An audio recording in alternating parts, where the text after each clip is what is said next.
Hey guys, it's Valkrin. You wanted me to do an updated tier list, and I listened. Here is the updated God tier list for patch 3.10. First up, we have Master Yi. I think Master Yi is one of the most effective solo queue champions in the game right now. He has high snowball potential. His kit works really well together. He's just overall a really strong and menacing force in solo queue. Definitely first ban and first pick worthy. The weaknesses I have against Yi are champions that are tanky and have crowd control, or just crowd control in general. Rammus, Malphite, Fiddlesticks, they're all really good against Master Yi. Karthus is still on the list. He was on the last list.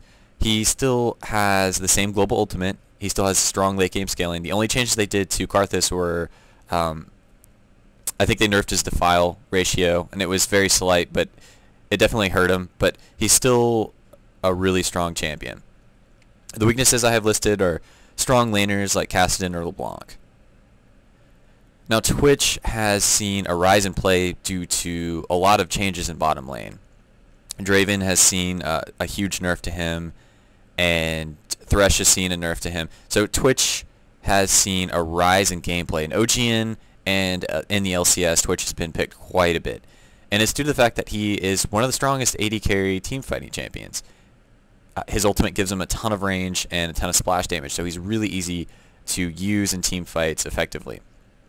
Twitch is also a really strong lane bully, while also providing map pressure. When Twitch goes Mia, he can be ganking a lane, and that's something that you can't say for most AD carries.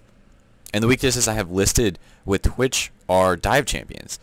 Twitch does not have a way to escape besides his invisibility, so if you get on Twitch and you stop him from going invisible in team fights, you can really shut him down.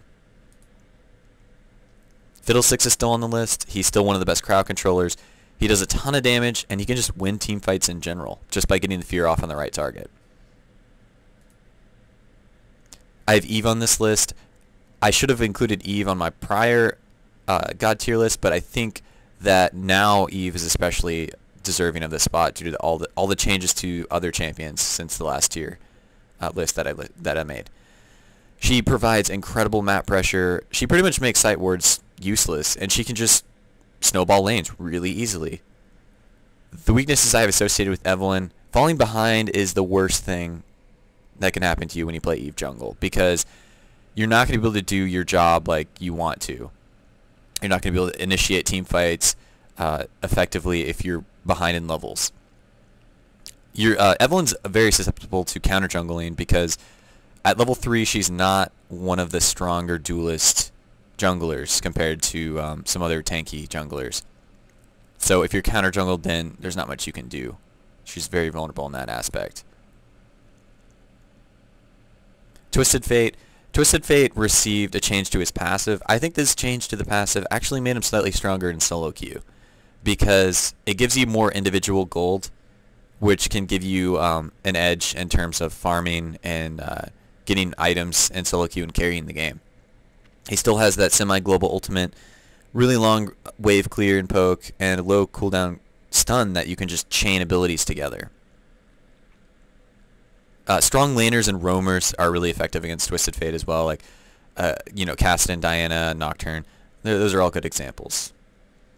Tryndamere's still on the list. I think Tryndamere is still that split pushing terror that solo queue is so fond of. He scales very well. He's just really strong in lane in general.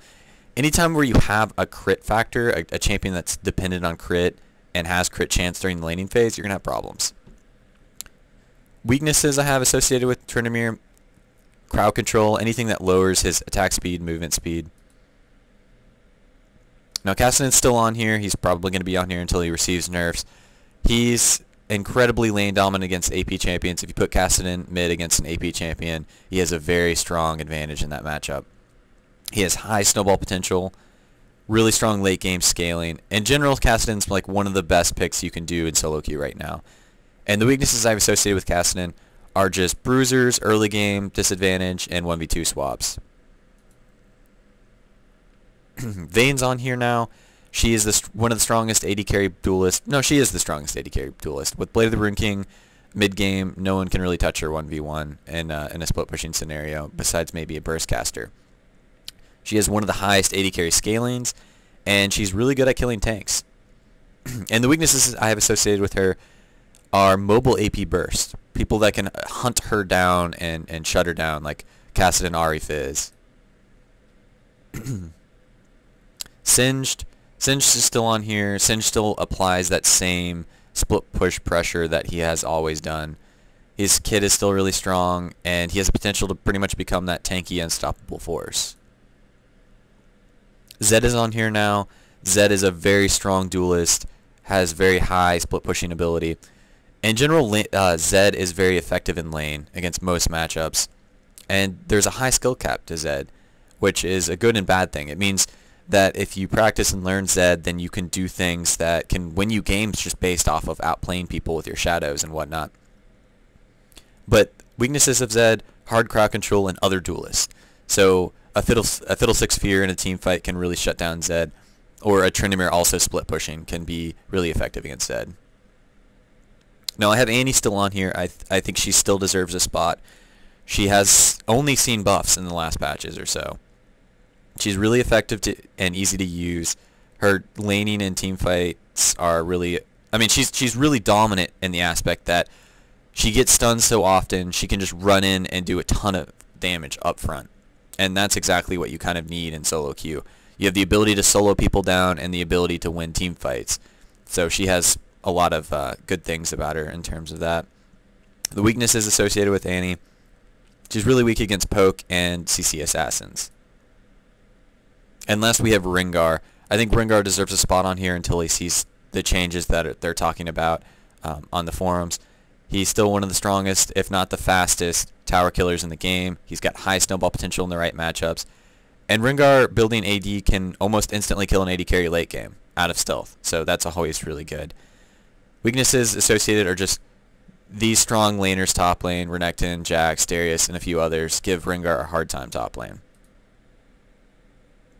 Thanks for watching, guys. Don't forget to subscribe to me on YouTube, follow me on Twitter, and here's my streaming account on Twitch. And I'll see you guys later.